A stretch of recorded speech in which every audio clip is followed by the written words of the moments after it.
প্রিয় শিক্ষার্থী, কেমন আছো তোমরা? আশা করি ভালো আছো, সুস্থ আছো এবং অবশ্যই নিরাপদে আছো। তোমরা জানো, করোনা ভাইরাস মহামারীর কারণে পৃথিবীর অন্যান্য দেশের মতোই আমাদের দেশের শিক্ষা প্রতিষ্ঠানগুলো প্রায় 1 বছর যাবৎ বন্ধ আছে। সেই সাথে বন্ধ আছে তোমাদের সকল লেখাপড়া। তোমাদের যাতে কোনো রকম কোনো বছর নষ্ট না হয়, সেই জন্য আমাদের দেশের শিক্ষা মন্ত্রণালয় সিদ্ধান্ত নিয়েছে সংক্ষিপ্ত সিলেবাস প্রণয়ন করে সেই সিলেবাসের ভিত্তিতে তোমাদের পরীক্ষা নেওয়ার। তাই 2021 সালে তোমরা যারা এসএসসি বা এইচএসসি পরীক্ষায় অংশগ্রহণ করতে চাও, তাদের জন্য শিক্ষা মন্ত্রণালয় সম্প্রতি একটা সংক্ষিপ্ত সিলেবাস প্রকাশ করেছে।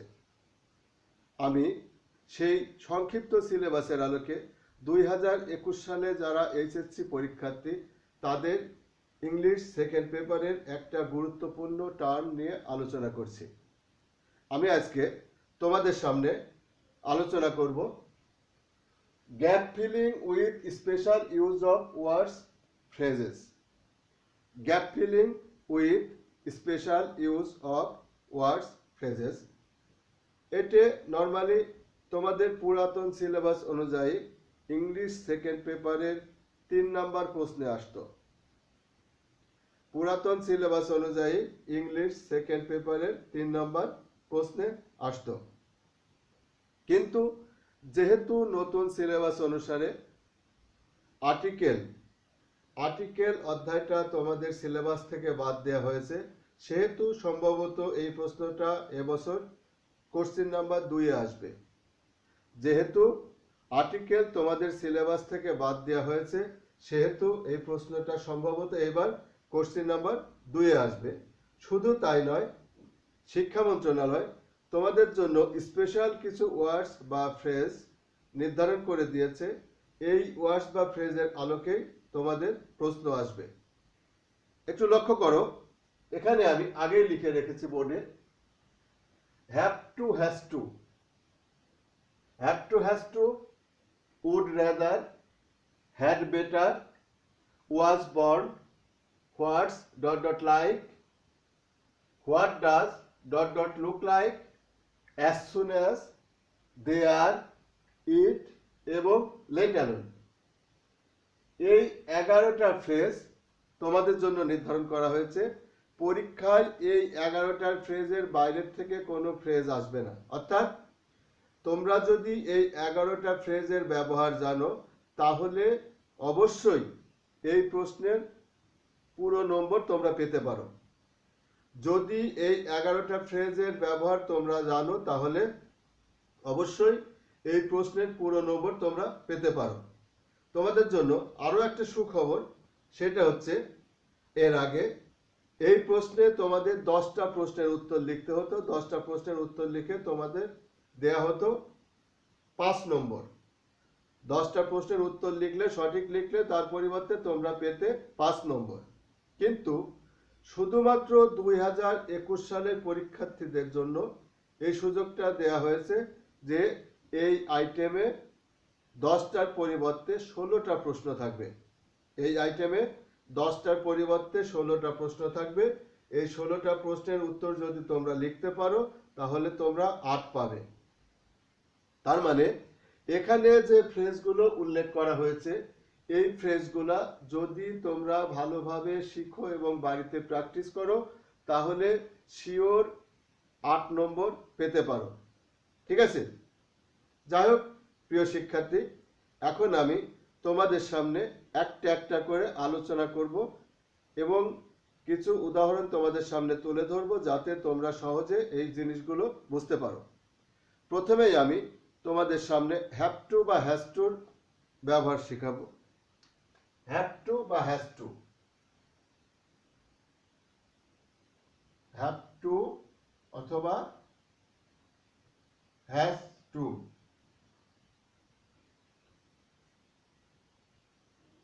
এটা হচ্ছে বাধ্যতামূলক কোনো কাজ করা বোঝাতে ব্যবহার করা হয়। বাধ্যতামূলক কোনো কাজ করা বোঝাতে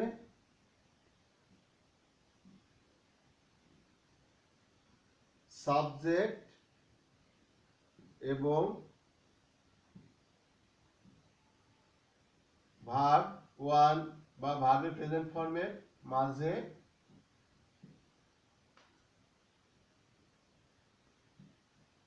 হ্যাভ টু বসে। ঠিক আছে, একটু লক্ষ্য করো, subject third person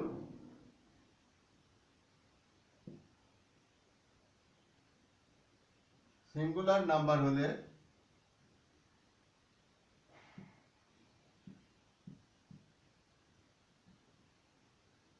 has to বসে, অন্যান্য ক্ষেত্রে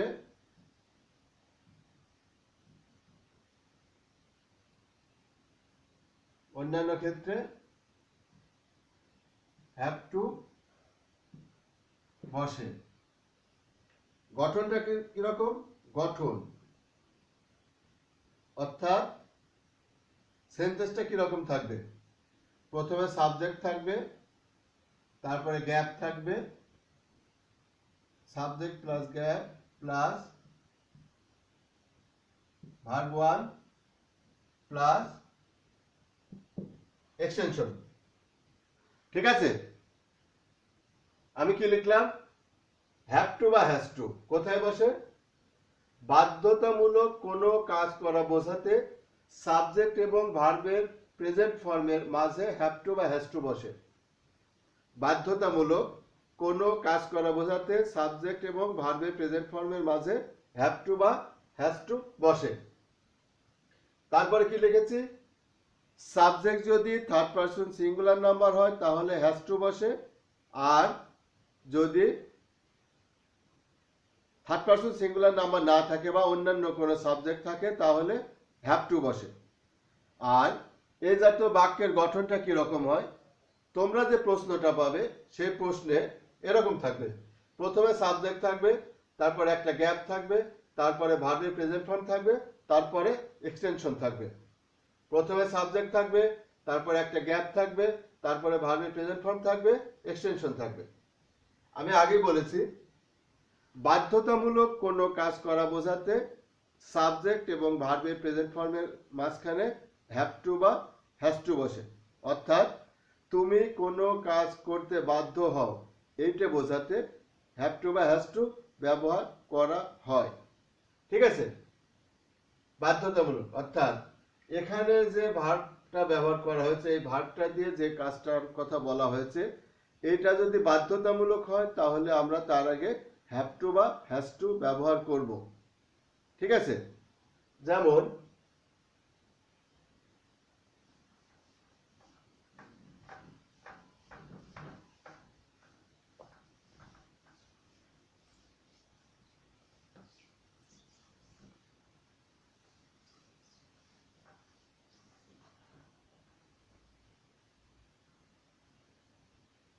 I get up at 6 o'clock in the morning। এখানে আমি বাধ্যতামূলক কিছু দেখছি না, আমি সকাল 6টায় ঘুম থেকে উঠি। আমি সকাল 6টায় ঘুম থেকে উঠি, এখানে বাধ্যতামূলক কিছু বোঝানো হচ্ছে না। কিন্তু যদি এরকম থাকে, I have to get up at 6 o'clock in the morning। I have to get up at 6 o'clock in the morning। আমাকে সকাল 6টায় ঘুম থেকে উঠতে হয়। আমাকে সকাল 6টায় ঘুম থেকে উঠতে হয়। তার মানে কি, প্রথম সকাল 6টায় আমি ঘুম থেকে উঠি, এটা আমার নিজের ব্যাপার। কিন্তু আমি যখন বলছি আমাকে সকাল 6টায় ঘুম থেকে উঠতে হয়, তার মানে হচ্ছে আমার কোনো প্রেশার আছে, আমার বাইরের বা যে কোনো প্রেশার আছে, যে প্রেশারের কারণে আমাকে সকাল 6টায় ঘুম থেকে উঠতে হয়। যেমন ধরো এরকম হতে পারে,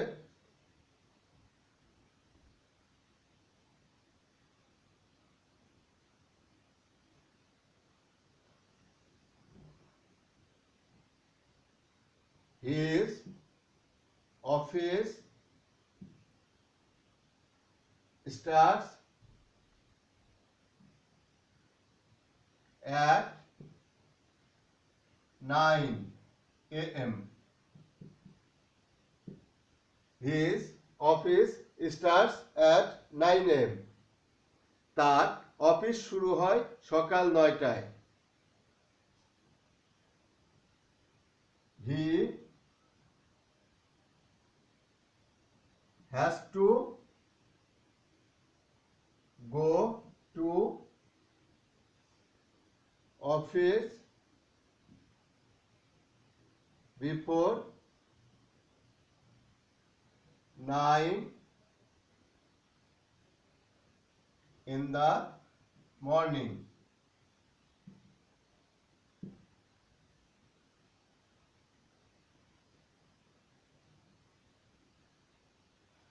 His office starts at 9 a.m.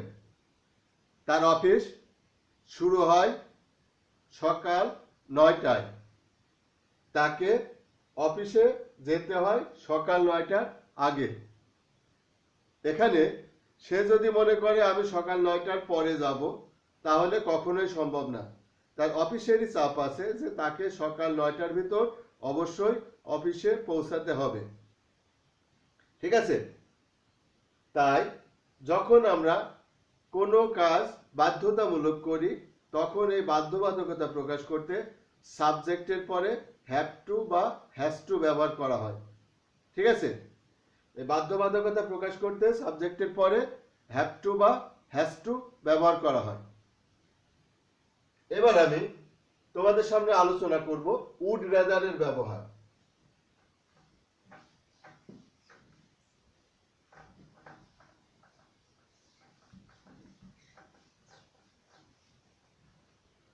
Would rather,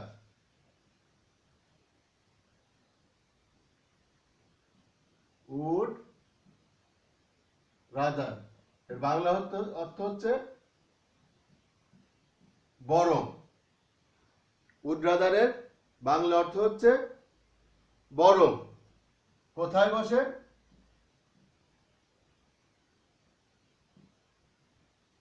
অধিকতর পছন্দ বোঝাতে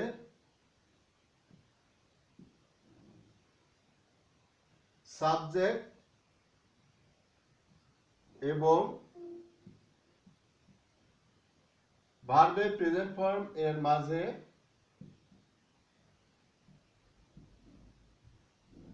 উড রাদার বসে।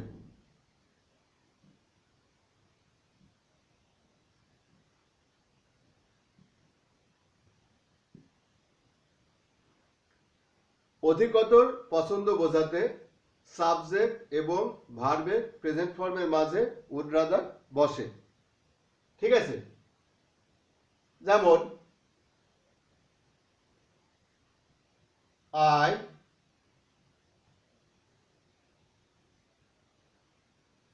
would rather stay at home. I would rather stay at home. এখানে স্ট্রাকচারটা কেমন হয়? গঠন ঠিক হ্যাভ টু হ্যাজ টুর মতো। Subject plus gap plus verb one plus extension. Subject plus gap plus verb one plus extension. Okay, আমি কি বলেছি? অধিকতর পছন্দ বোঝাতে সাবজেক্ট এবং ভার্বের প্রেজেন্ট ফর্মের মাঝখানে উড রাদার বসে। অধিকতর পছন্দ বোঝাতে সাবজেক্ট এবং ভার্বের মাঝখানে উড রাদার বসে। ওকে, তোমরা একটু লক্ষ্য করেছো আমি হ্যাভ টু বা হ্যাজ টুর ব্যবহারের ক্ষেত্রে যে স্ট্রাকচারটা ব্যবহার করেছিলাম, উড রাদারের ক্ষেত্রেও ঠিক একই স্ট্রাকচার ব্যবহার করেছি। ঠিক আছে, সেটা হচ্ছে সাবজেক্ট প্লাস গ্যাপ প্লাস ভার্বের প্রেজেন্ট ফর্ম প্লাস এক্সটেনশন। তাহলে দুটো স্ট্রাকচার যদি একই হয়ে থাকে, আমরা কোথায় উড রাদার ব্যবহার করব আর কোথায় হ্যাভ টু বা হ্যাজ টু ব্যবহার করব? ওই যে আমি আগেই বলেছি, যদি ওই ভার্বটা দিয়ে বাধ্যতামূলক কোনো কাজ করা বোঝানো হয় তাহলে আমরা হ্যাভ টু বা হ্যাজ টু ব্যবহার করব, আর যদি অধিকতর পছন্দ বোঝানো হয় তাহলে আমরা উড রাদার ব্যবহার করব। আমি আবার বলছি, যদি বাধ্যতামূলক কোনো কাজ করা বোঝানো হয় তাহলে আমরা হ্যাভ টু বা হ্যাজ টু ব্যবহার করব, আর যদি অধিকতর পছন্দ বোঝানো হয় তাহলে আমরা উড রাদার ব্যবহার করব। ওকে, উড রাদার শুধু এই ক্ষেত্রেই ব্যবহার হয় তা না, আরো কিছু ক্ষেত্রে ব্যবহার হতে পারে। সেটা হচ্ছে দুইটা কাজের ভিতরে একটা অধিকতর পছন্দ বোঝাতে। এখানে কিন্তু একটা কাজই দেখানো হয়েছে, আবার এরকম হয় দুইটা কাজের ভিতরে একটা অধিকতর পছন্দ এরকম বোঝালে এবং আরেকটা একেবারেই অপছন্দ এরকম বোঝাতে আমরা উড রাদার ব্যবহার করে থাকি। সেই ক্ষেত্রে গঠনটা কিরকম হয়? সেই ক্ষেত্রে গঠনটা হয় হচ্ছে subject plus gap plus verb one plus extension plus then plus verb one plus extension. তার মানে হচ্ছে যদি দুইটা কাজের মধ্যে একটা অধিকতর পছন্দ এই রকম প্রকাশ করা হয় তাহলে আমরা দেখব পরবর্তীতে একটা দেন আছে, THAN, দেন, পরবর্তীতে একটা দেন আছে। তার মানে কি, যদি এরকম থাকে সাবজেক্ট প্লাস গ্যাপ প্লাস ভার্বের প্রেজেন্ট ফর্ম প্লাস এক্সটেনশন এবং তারপরে একটা দেন থাকে, তাহলে আমরা অবশ্যই এইখানে উড রাদার ব্যবহার করব। ঠিক আছে, অর্থাৎ এই স্ট্রাকচার থাকার পরে যদি পরবর্তীতে একটা দেন থাকে তখন আর আমাদের চিন্তা করার প্রয়োজন হয় না, আমরা নির্দ্বিধায় এখানে উড রাদার ব্যবহার করতে পারি। কিভাবে? I would rather die than beg. আবার লিখতে পারি he would rather fail than copy in the exam.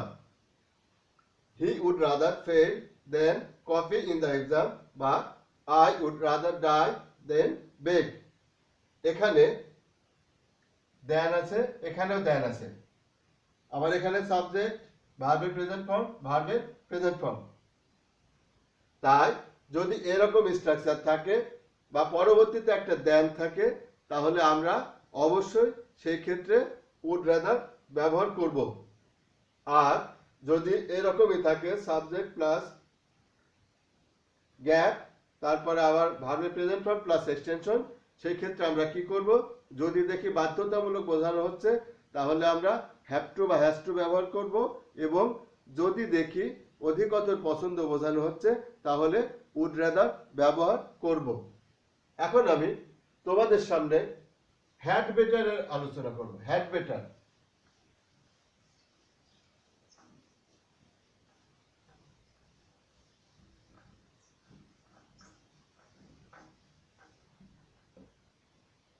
Had better had better মানে হচ্ছে বরং ভালো, বরং ভালো। কোথায় বসে?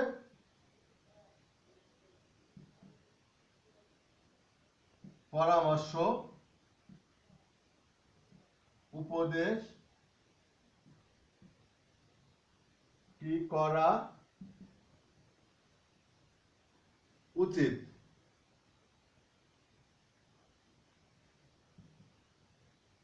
এরূপ বোঝাতে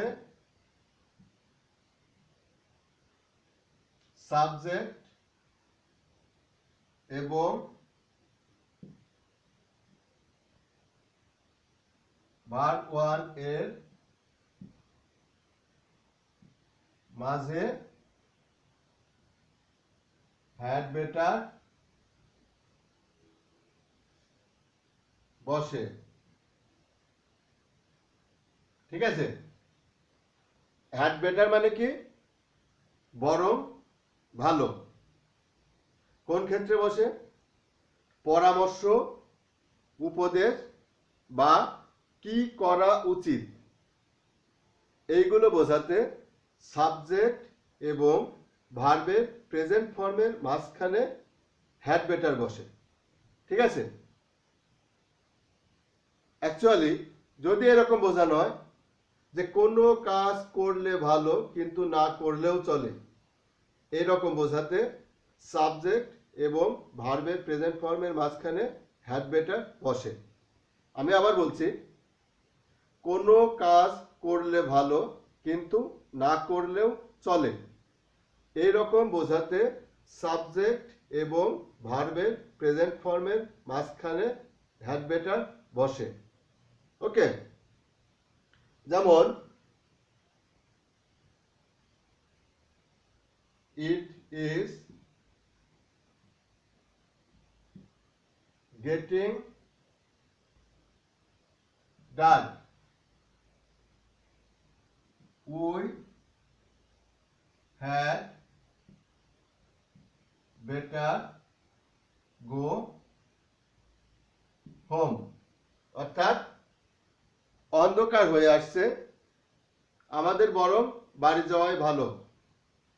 অন্ধকার হয়ে আসছে, আমাদের বরং বাড়ি যাওয়াই ভালো। ওকে? গঠনটা কিরকম হয়? গঠন একই গঠন, subject plus gap plus verb one plus extension. আমি এ পর্যন্ত তিনটা জিনিস আলোচনা করলাম। একটা হচ্ছে হ্যাভ টু হ্যাজ টু এর ব্যবহার, আর একটা উড রাদারের ব্যবহার, আর একটা হ্যাড বেটারের ব্যবহার। তিনটা ক্ষেত্রে আমি ঠিক একই স্ট্রাকচার লিখলাম, সেটা হচ্ছে সাবজেক্ট প্লাস গ্যাপ প্লাস ভার্বের প্রেজেন্ট ফর্ম প্লাস এক্সটেনশন। অর্থাৎ যদি কোনো বাক্য এইভাবে থাকে তাহলে আমরা have to has to, would rather আর হ্যাড বেটার এর যে কোনো একটা ব্যবহার করতে পারি। কিন্তু আমরা কি ইচ্ছা মতো যে কোনো একটা ব্যবহার করতে পারি? পারি না। তাহলে আমরা কোন ক্ষেত্রে কোনটা ব্যবহার করব? আমি আগেই বলেছি, যদি বাধ্যতামূলক কোনো কিছু করা বোঝানো হয় তাহলে আমরা হ্যাভ টু বা হ্যাজ টু ব্যবহার করব। যদি অধিকতর পছন্দ বোঝানো হয় তাহলে আমরা উড রাদার ব্যবহার করব। আবার যদি পরবর্তীতে একটা দেন থাকে তাহলেও আমরা উড রাদার ব্যবহার করব। আর পরামর্শ বা উপদেশ যদি বোঝানো হয় তাহলে আমরা হ্যাড বেটার ব্যবহার করব। পরামর্শ বা উপদেশ যদি বোঝানো হয় তাহলে আমরা হ্যাড বেটার ব্যবহার করব। ঠিক আছে? আমি আগেই বলেছি কোনো কাজ করলে ভালো কিন্তু না করলেও চলে এরকম যদি বোঝানো হয় তাহলে আমরা হ্যাড বেটার ব্যবহার করব। আমি আশা করি প্রিয় শিক্ষার্থী তোমরা কোথায় হ্যাভ টু হ্যাজ টু ব্যবহার করতে হবে, কোথায় উড রাদার ব্যবহার করতে হবে এবং কোথায় হ্যাড বেটার ব্যবহার করতে হবে তা অবশ্যই বুঝতে পেরেছ। এখন আমি তোমাদের সামনে কিছু এক্সাম্পলস তুলে ধরবো। আমি আগেই একটা উদাহরণ তোমাদের সামনে তুলে ধরেছি, সেটা হচ্ছে ইট ইজ গেটিং ডার্ক। তোমরা অবশ্যই খেয়াল করে থাকবে যে প্রশ্নে মাঝে মাঝে আগে বা পরে কিছু ক্লু দেয়া থাকে, আগে বা পরে কিছু ক্লু দেয়া থাকে। এই ক্লু অনুসারে তোমাদের বুঝতে হবে যে এই কাজটা বাধ্যতামূলক বোঝানো হচ্ছে নাকি অধিকতর পছন্দ বোঝানো হচ্ছে না উপদেশ বা পরামর্শ বোঝানো হচ্ছে। যেমন এখানে এই কথাটা লেখা আছে ইট ইজ গেটিং ডার্ক, অন্ধকার হয়ে আসছে, তার মানে এখন বাড়ি যাওয়া উচিত। অন্ধকার হয়ে আসছে তার মানে এখন বাড়ি যাওয়া উচিত। বা এরকম হতে পারে your examination is knocking at the door. তোমার পরীক্ষা দরজায় কড়া নাড়ছে। তোমার পরীক্ষা দরজায় কড়া নাড়ছে, তার মানে কি you had better read attentively.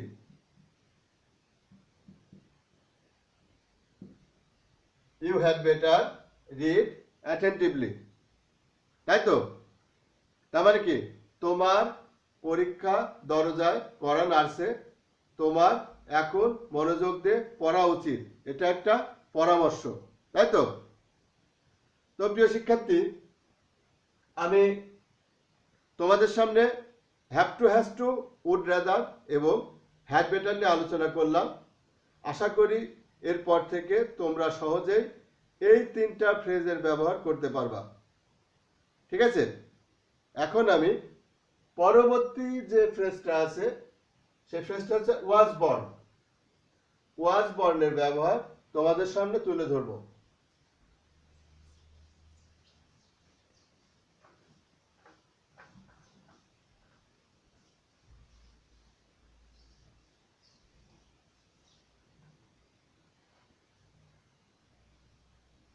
Was born, was born মানে কি জন্ম গ্রহণ করা। এখানে আসলে পাস্ট টেন্স আছে, হতে পারে জন্মগ্রহণ করলো, এরকমও আমরা বলতে পারি, ঠিক আছে? বিয়ার, বিয়ার মানে হচ্ছে জন্মগ্রহণ করা, বিয়ারের পাস্ট পার্টিসিপল ফর্ম হচ্ছে বর্ন, বি ই এ আর, বিয়ার। বিয়ার মানে হচ্ছে জন্মগ্রহণ করা, এর পাস্ট পার্টিসিপল হচ্ছে বর্ন, ঠিক আছে? নরমালি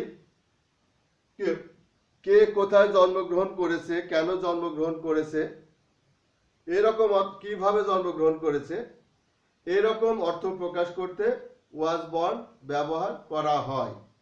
আমি আবার বলছি, কে কোথায় কখন কিভাবে কি কারণে জন্মগ্রহণ করেছে এইগুলো প্রকাশ করতে ওয়াজ বর্ন ব্যবহার করা হয়, ঠিক আছে?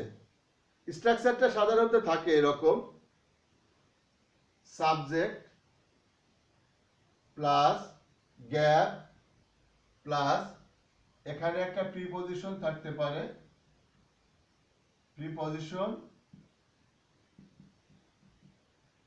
Plus time place.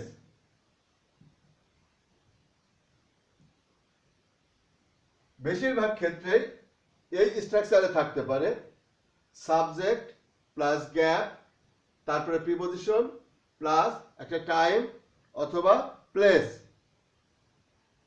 যেমন হি ওয়াজ born in an educated family.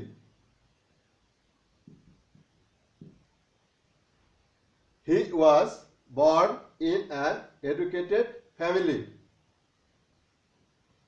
তিনি একটা শিক্ষিত পরিবারে জন্মগ্রহণ করেছেন। সাবজেক্ট গ্যাপ একটা প্রিপজিশন এন্ড ফাইনালি এটা একটা প্লেস বা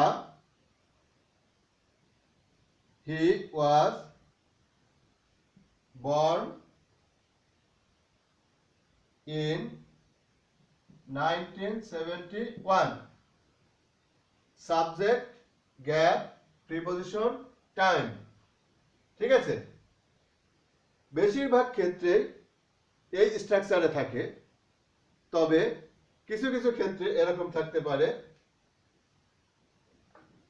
যেমন ধরো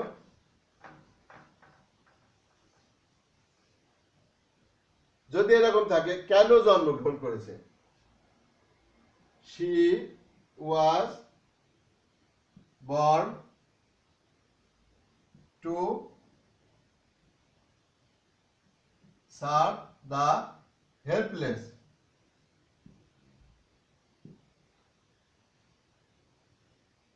She was born to serve the helpless. কেন জন্মগ্রহণ করেছে? অসহায়দের সাহায্য করার জন্য। আবার থাকতে পারে he was born with a silver spoon.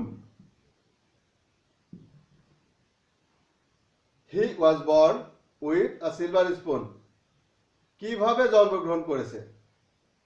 কিভাবে জন্মগ্রহণ করেছে এরকম থাকতে পারে। আবার থাকতে পারে যেমন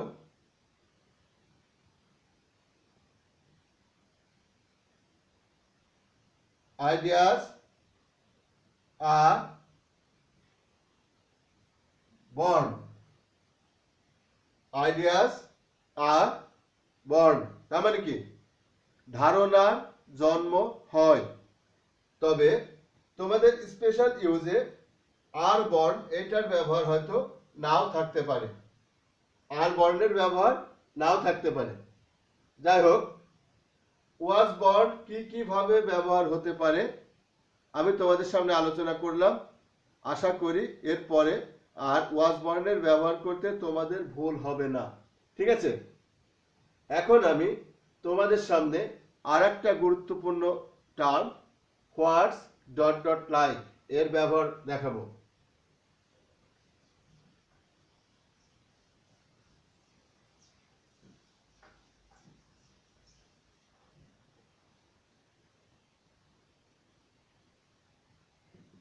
হোয়াটস ডট ডট লাইক এটা কোথায় ব্যবহার করা হয়? এটা হচ্ছে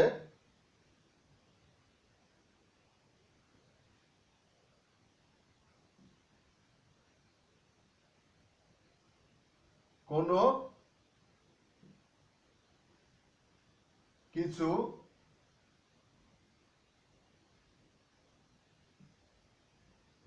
ব্যবহারের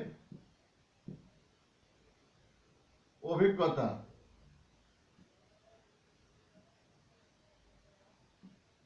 বা কোনো কাজ করতে কেমন লাগে এইরূপ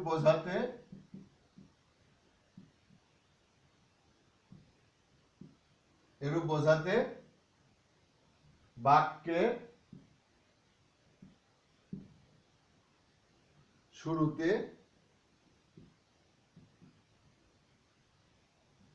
হোয়াটস লাইক প্রথম গ্যাপটা বাক্যের শুরুতে থাকে, ব্যবহৃত হয়।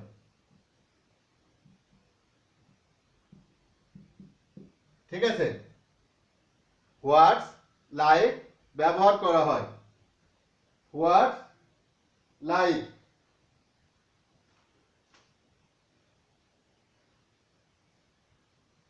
তাছাড়া কোনো ব্যক্তি বা বস্তু সম্পর্কে, কোনো ব্যক্তি বা বস্তু সম্পর্কে কারো মতামত বোঝাইতেও হোয়াটস ডট ডট লাইক ব্যবহার করা হয়।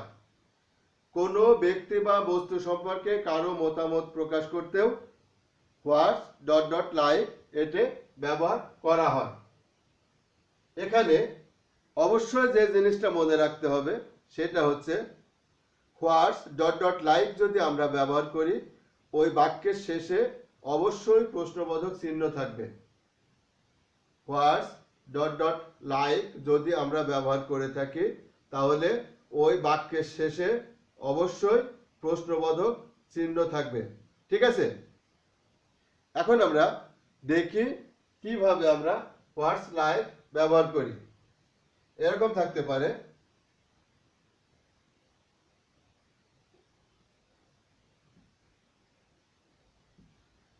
হোয়াটস dash,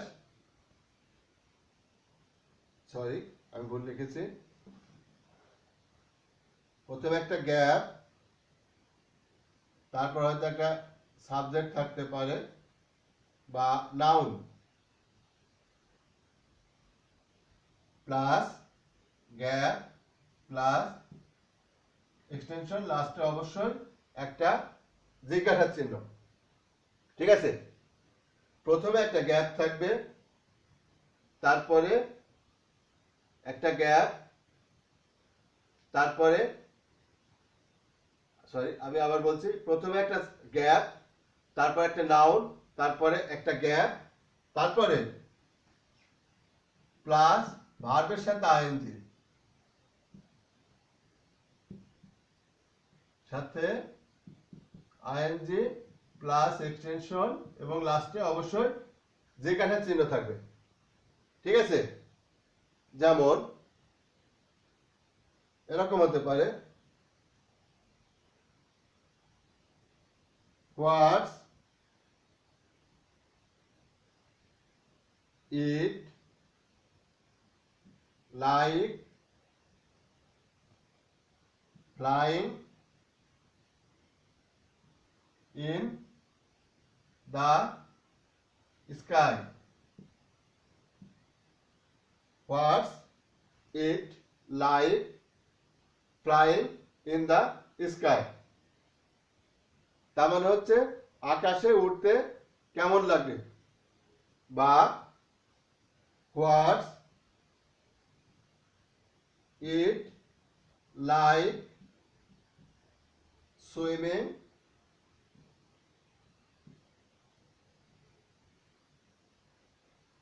in the sea? What's it like swimming in the sea? সমুদ্রে সাঁতার কাটতে কেমন লাগে, বা What's it like eating unboiled egg? কাঁচা ডিম খেতে কেমন লাগে? হোয়াটস ইট লাইক ইটিং আনবয়েলড এগ? ঠিক আছে, তাহলে হোয়াটস ডট ডট লাইক কোথায় বসবে? কোনো কিছু ব্যবহারের অভিজ্ঞতা প্রকাশ করতে বা কোনো কাজ করতে কেমন লাগে এরকম অভিজ্ঞতা প্রকাশ করতে, অথবা কোনো ব্যক্তি বা বস্তু সম্পর্কে মতামত প্রকাশ করতে আমরা হোয়াটস ডট ডট লাইক ব্যবহার করে থাকি। আর স্ট্রাকচারটা কেমন থাকে? স্ট্রাকচারটা থাকে সেন্টেন্সের শুরুতেই একটা গ্যাপ থাকে, তারপর একটা নাউন বা প্রোনাউন থাকতে পারে, সাবজেক্ট থাকতে পারে, তারপরে আরেকটা গ্যাপ, তারপরে ভার্বের সাথে আইএনজি এবং এক্সটেনশন, এবং শেষে অবশ্যই জিজ্ঞাসা চিহ্ন থাকবে। বাক্যের শেষে অবশ্যই জিজ্ঞাসা চিহ্ন থাকবে। ঠিক আছে, এই ক্ষেত্রে আমি তোমাদের বলে রাখি, সেটা হচ্ছে যদি একটাই প্রশ্নে আসে তাহলে আমরা বুঝতে না পারলেও যেখানে দেখব ডাবল গ্যাপ আছে সেখানে আমরা হোয়াটস লাইক ব্যবহার করব। ঠিক আছে, তবে অনেক ক্ষেত্রে কি থাকতে পারে, হোয়াট ডাজ লুক লাইক। আমি হোয়াট ডাজ লুক লাইক এর ব্যবহারটা নিয়ে আলোচনা করব এখন।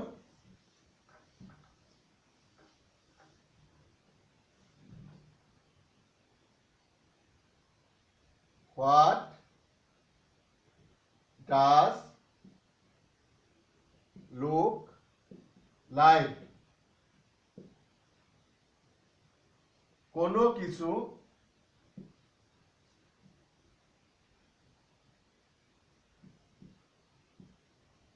দেখতে কেমন,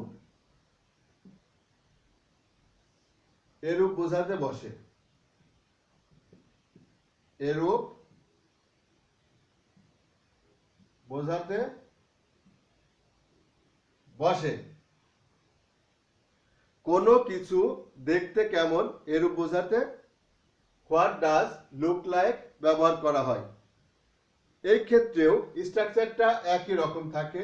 প্রথমে গ্যাপ প্লাস নাউন প্লাস আরেকটা গ্যাপ প্লাস এক্সটেনশন। ঠিক আছে, লাস্টে অবশ্যই একটা জিজ্ঞাসা চিহ্ন থাকে।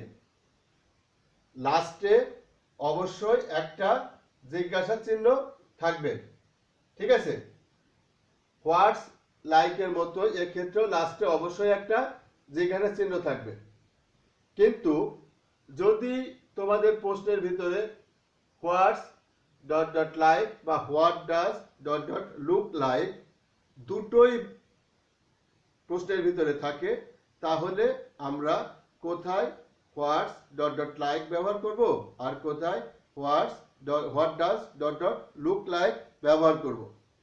এই ক্ষেত্রে অবশ্যই আমরা খেয়াল রাখব যে যদি কোনো কিছু দেখতে কেমন এইরকম প্রকাশ করা হয় তাহলে আমরা হোয়াট ডাজ লুক লাইক ব্যবহার করব। যদি কোনো কিছু দেখতে কেমন এইরকম প্রকাশ করা হয় তাহলে আমরা হোয়াট ডাজ লুক লাইক ব্যবহার করব। আর যদি কোনো কিছু ব্যবহারের অনুভূতি বা কোনো কাজের অনুভূতি এইরকম প্রকাশ করা হয় তাহলে সেক্ষেত্রে হোয়াটস ডট ডট লাইক ব্যবহার করব। যেমন what does a ghost look like. What does a ghost look like, ভূত দেখতে কেমন, ভূত দেখতে কেমন। বা এরকম হতে পারে what does your brother look like.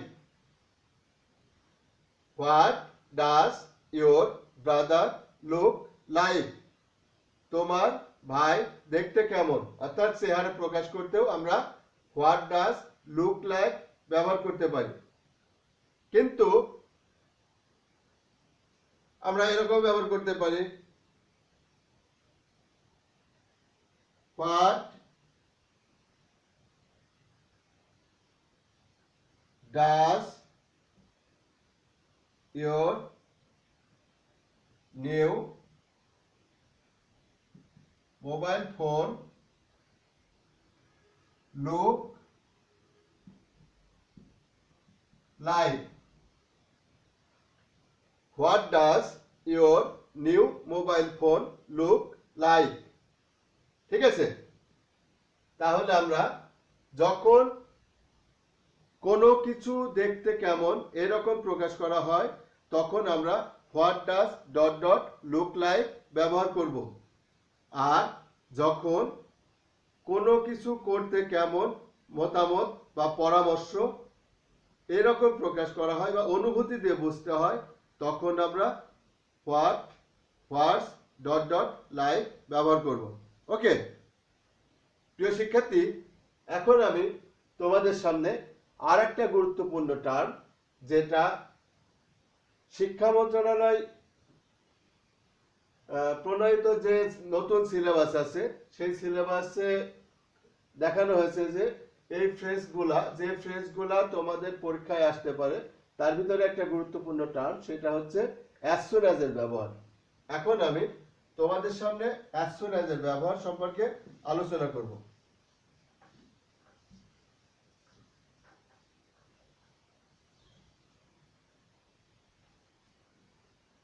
As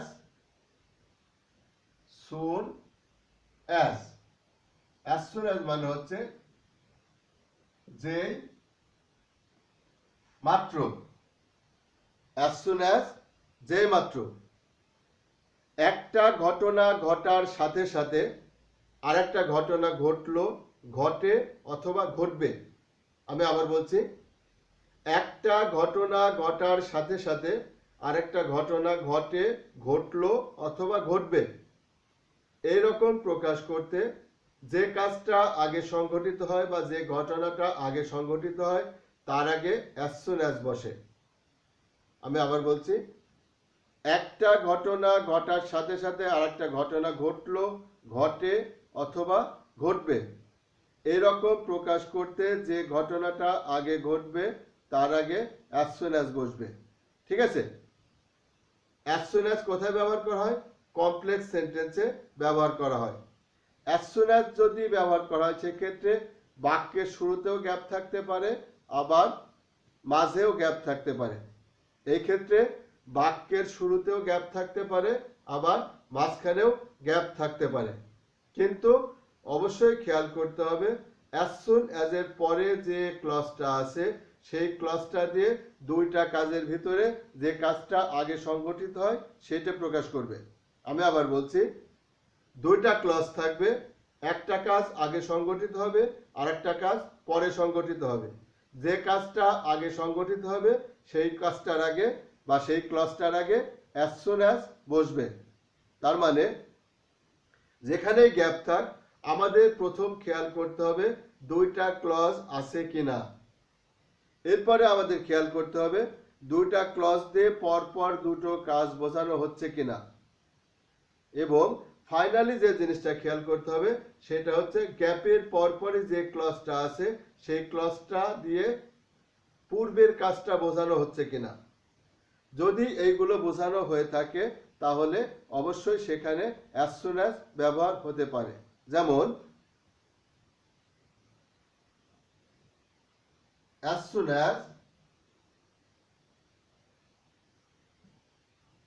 he heard the news of the accident,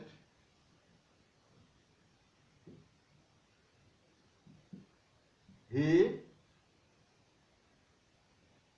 rushed to the spot. সে অ্যাক্সিডেন্টের খবর শোনার সাথে সাথে স্পটে ছুটে গেল। সে অ্যাক্সিডেন্টের খবর শোনার সাথে সাথে স্পটে ছুটে গেল। ঠিক আছে? আগে অ্যাক্সিডেন্টের খবর শুনলো, তারপরে স্পটে ছুটে গেল। এই ক্ষেত্রে কি গ্যাপটা কোথায় আছে? বাক্যের শুরুতে। ঠিক আছে? আবার এরকম হতে পারে, I will tell you everything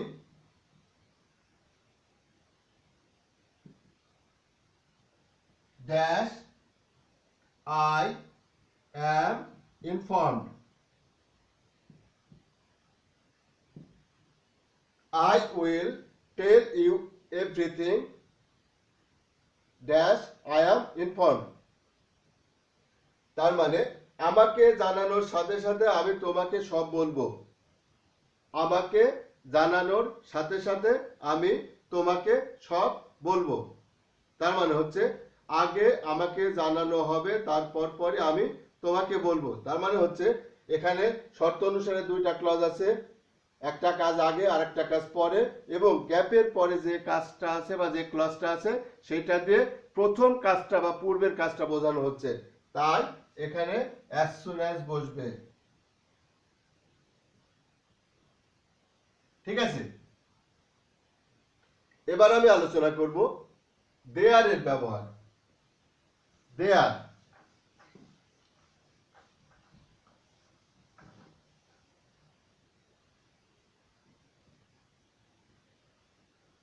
দেয়ার, দেয়ার হচ্ছে একটা ইন্ট্রোডাক্টরি, একটা ইন্ট্রোডাক্টরি। কোথায় বসে?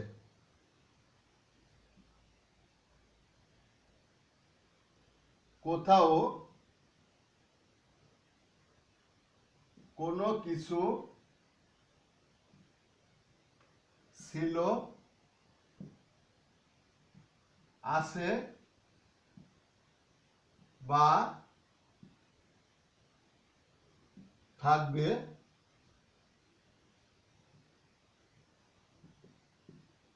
এরূপ বোঝাতে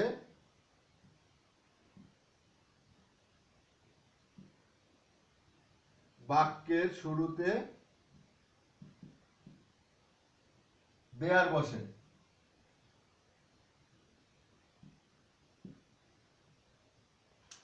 কোথাও কোনো কিছু ছিল, আছে বা থাকবে, এরূপ বোঝাতে বাক্যের শুরুতে দেয়ার বসে। ওকে, এখন আমি বলেছি বাক্যের শুরুতে দেয়ার বসে, তার মানে স্ট্রাকচারটা এরকম হয়: gap plus verb plus noun plus extension, তাই তো? স্ট্রাকচারটা হবে হচ্ছে প্রথমে একটা গ্যাপ থাকবে, তারপর একটা ভার্ব, তারপর একটা নাউন প্লাস এক্সটেনশন। তবে হ্যাঁ, অনেক ক্ষেত্রে এই গ্যাপের আগে কোনো অ্যাডভার্ব থাকতে পারে। গ্যাপের আগে কোনো অ্যাডভার্ব থাকলেও থাকতে পারে, যেমন once, there, lived an old man in a village. Once there lived an old man in a village. একদা এক গ্রামে এক বৃদ্ধ লোক বাস করত বা বৃদ্ধ লোক ছিল। অনেক ক্ষেত্রে এইভাবে গ্যাপের আগে একটা অ্যাডভার্ব থাকতে পারে, অর্থাৎ টাইম বা প্লেস, বেশিরভাগ ক্ষেত্রে একটা টাইম থাকতে পারে। বা এরকম হতে পারে যে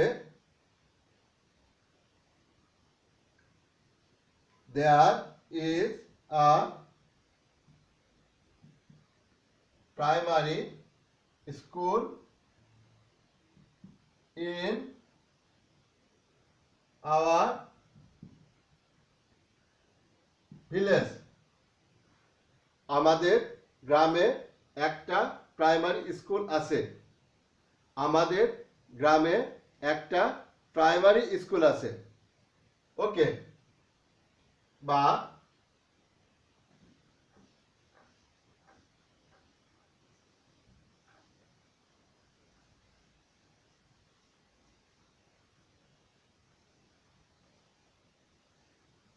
এরকম থাকতে পারে: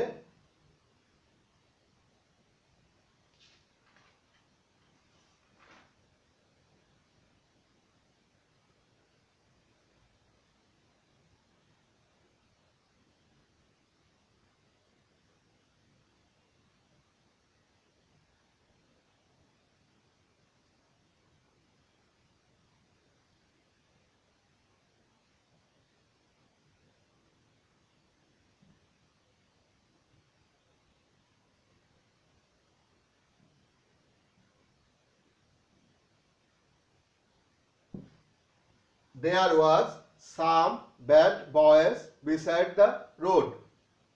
There was some bad boys beside the road. প্রত্যেকটা ক্ষেত্রেই তোমরা দেখো শুরুতে দেয়ার বসছে। আমি আবার বলছি দেয়ার কোথায় বসে? কোথাও কোনো কিছু আছে, ছিল বা থাকবে।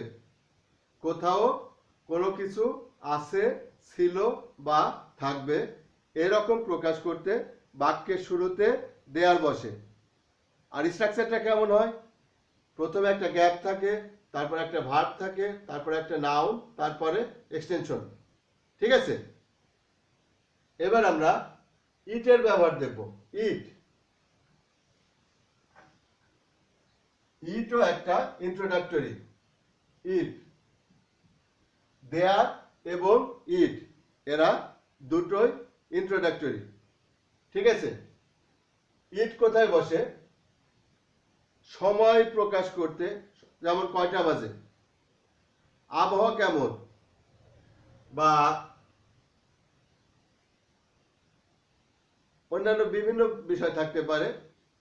সময়, আবহাওয়া, তারপরে দিন, মাস, ঋতু, দূরত্ব। ঠিক আছে? এইগুলো প্রকাশ করতে বাক্যের শুরুতে কি বসে? ইট বসে। যেমন নাও, আমি আগেই বলেছি শুরুতে একটা অ্যাডভার্ব থাকতে পারে। ইট ইজ 10 PM, এখন রাত 10টা। এখন রাত 10টা, তাই তো? আবার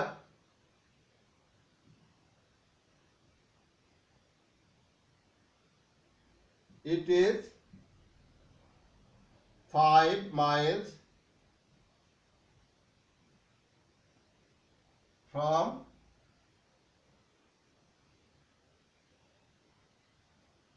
sorry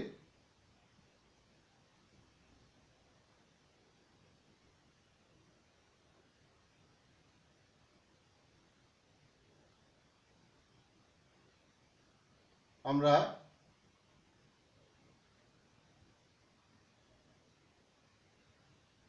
it was the month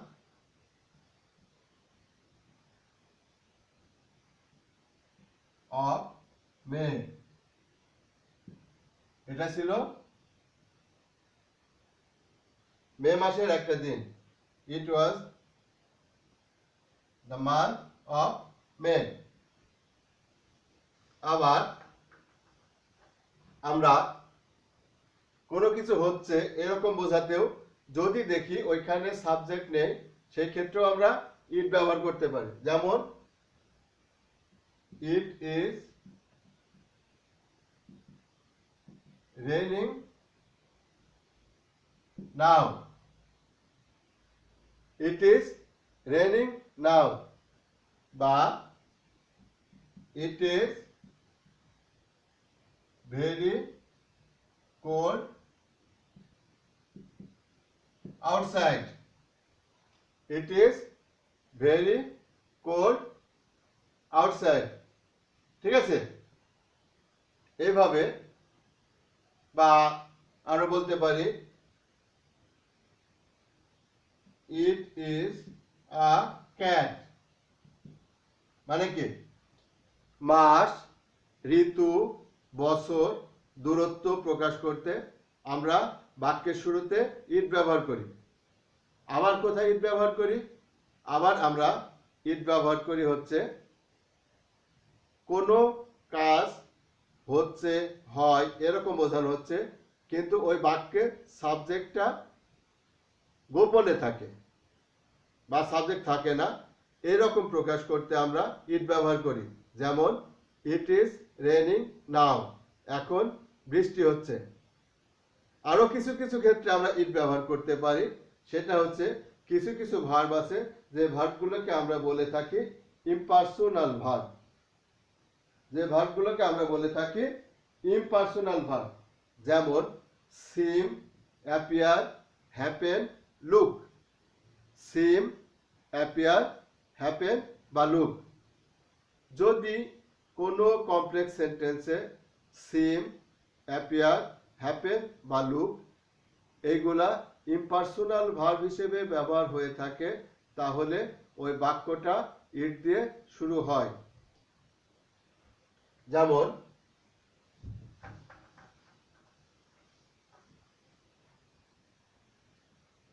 it seems that you are busy. দেখে মনে হচ্ছে তুমি খুব ব্যস্ত। দেখে মনে হচ্ছে তুমি খুব ব্যস্ত। বা it appears to me that you have worked hard. It appears to me that you have worked hard. ঠিক আছে, এবার আমি তোমাদের সামনে লেট অ্যালোনের ব্যবহার নিয়ে আলোচনা করব। লেট অ্যালোন, লেট অ্যালোন মানে হচ্ছে অসম্ভব বা ভাবাই যায় না। অসম্ভব বা ভাবাই যায় না এরকম বোঝাতে দুইটা ক্লজের মাঝে লেট অ্যালোন বসে। অর্থাৎ যদি আমরা সহজে বলতে চাই তাহলে লেট অ্যালোন কোথায় বসে? সামান্য কাজই পারে না আবার অনেক বড় কাজ করার চিন্তা করা, এরকম বোঝাতে লেট অ্যালোন ব্যবহার করা হয়। সামান্য কাজই পারে না আবার অনেক বড় কাজ করার আশা করে, এরকম বোঝাতে লেট অ্যালোন ব্যবহার করা হয়। ঠিক আছে, লেট অ্যালোন কোথায় বসে? দুইটা ক্লজের মাঝে বসে। যদিও লেট অ্যালোনের পরে সাবজেক্ট এবং ভার্ব ব্যবহার হয় না বেশিরভাগ ক্ষেত্রে। লেট অ্যালোনের পরে সাবজেক্ট এবং ভার্ব ব্যবহার হয় না। কেন হয় না? তার কারণ লেট অ্যালোন দিয়ে যদি দুইটা ক্লজ যুক্ত করা হয় তাহলে দুইটা সাবজেক্ট এক হলে দ্বিতীয় সাবজেক্ট দেওয়ার প্রয়োজন হয় না। দুইটা সাহায্যকারী ভার্ব এক হলে দ্বিতীয় সাহায্যকারী ভার্ব দেওয়ার প্রয়োজন হয় না। আবার দুইটা মূল ভার্ব এক হলে দ্বিতীয় মূল ভার্ব দেওয়ার প্রয়োজন হয় না। এইভাবে প্রথম ক্লজের সাথে দ্বিতীয় ক্লজের যতটুকু অংশ মিলে যাবে ততটুকু অংশ দেওয়ার প্রয়োজন হয় না। যেহেতু প্রয়োজন হয় না, এই লেট অ্যালোন যুক্ত দুইটা ক্লজের সাবজেক্ট এবং ভার্ব সাধারণত একই থাকে। এই কারণে লেট অ্যালোনের পরে সাবজেক্ট এবং ভার্ব ব্যবহার করা হয় না, শুধুমাত্র বাকি যে অংশটা সেই অংশটাই ব্যবহার করা হয়। তবে অবশ্যই মনে রাখতে হবে, সেটা হচ্ছে স্ট্রাকচারটা এরকম হয়, প্রথমে subject plus verb plus extension plus, এই অংশটা মনে রাখতে হবে, এই অংশটা অবশ্যই নেগেটিভ হয়। এই অংশটা অবশ্যই কি হয়? নেগেটিভ হয়। ঠিক আছে, অবশ্যই এই অংশটা নেগেটিভ হবে। প্লাস গ্যাপ বা let alone plus subject plus verb plus extension. কিন্তু এই সাবজেক্ট এবং ভার্ব বেশিরভাগ ক্ষেত্রে ব্যবহার হয় না। তার কারণ আমি আবার বলছি, লেট অ্যালোন দিয়ে দুইটা ক্লজ যুক্ত হলে দুইটা ক্লজের সাবজেক্ট এক হলে দ্বিতীয় সাবজেক্ট, দুইটা ক্লজের সাহায্যকারী ভার্ব এক হলে দ্বিতীয় সাহায্যকারী ভার্ব, এইভাবে দুইটা ক্লজের মূল ভার্ব এক হলে দ্বিতীয় মূল ভার্ব ব্যবহার হয় না। এইভাবে প্রথম ক্লজের সাথে দ্বিতীয় ক্লজের যতটুকু অংশ মিলে যাবে ততটুকু অংশ ব্যবহার করার প্রয়োজন হয় না। ঠিক আছে? যেমন he can't walk a mile, let alone 5 miles. He cannot walk a mile, let alone 5 miles. সে 1 মাইলে হাঁটতে পারে না, আবার 5 মাইল, এটা তো ভাবাই যায় না। বা he cannot buy a bicycle, sorry, let alone motor cycle. ঠিক আছে?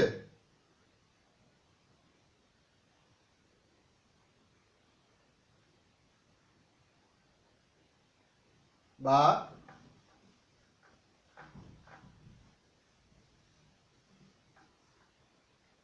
you